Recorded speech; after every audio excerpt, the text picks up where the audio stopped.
দেখো কিছুদিন আগে আমার ভাইজির বিয়ে গেল, তার জন্য বাড়িটাকে কি সুন্দর করে সাজানো হয়েছিল। এটা হচ্ছে ভাইজির আইবুড়ো ভাতের পর্ব।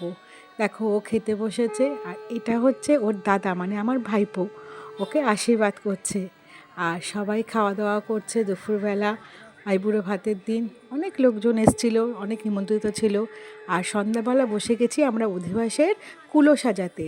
কুলো সাজানো চললো, ভাইজিকে আলতা পরানো হলো, তারপরে গঙ্গা পুজো করতে যাওয়া হলো। দেখো আমার বৌদি গঙ্গা পুজোর নিমন্ত্রণ জানাচ্ছে। তারপরে সবাই এলো একে একে, কাকিমারা, বৌদিরা, দাদারা, সবাই। তারপরে এটা হচ্ছে অধিবাসের দিন, মানে দধিমঙ্গলের দিন সকালবেলা ভোর 4টের সময় আমরা সমস্ত উঠে সমস্ত নিয়মকানুন করলাম। তারপরে কালীঘাটে নিয়ে গিয়ে আমাদের বাড়ির নিয়ম শাখা পড়ে আসতে হয়, সেখানে মন্দিরে পুজো দিতে হয় মেয়েকে।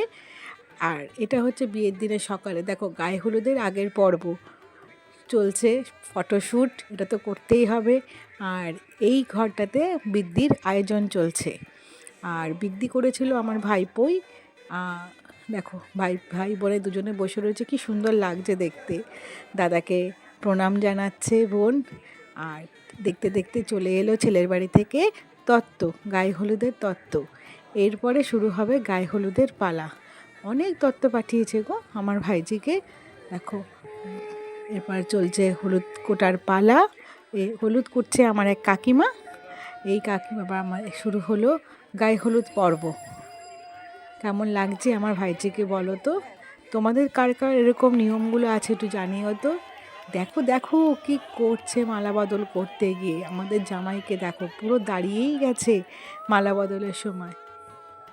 চলছে সমস্ত আচার অনুষ্ঠান। আর এটা হচ্ছে সিঁদুরদান পর্ব, মেয়েদের জীবনে একটা বড় দিন এইটা আজকে। সমস্ত রীতিনীতি মেনে বিয়েটা সম্পূর্ণ হয়েছে, খুব ভালোভাবে হয়েছে। তোমাদের সামনে ছোট্ট ভিডিওর মাধ্যমে আমি আইবুড়ো ভাত থেকে বিয়ে পর্যন্ত অনুষ্ঠান তুলে ধরলাম। কেমন লাগলো আমাকে কিন্তু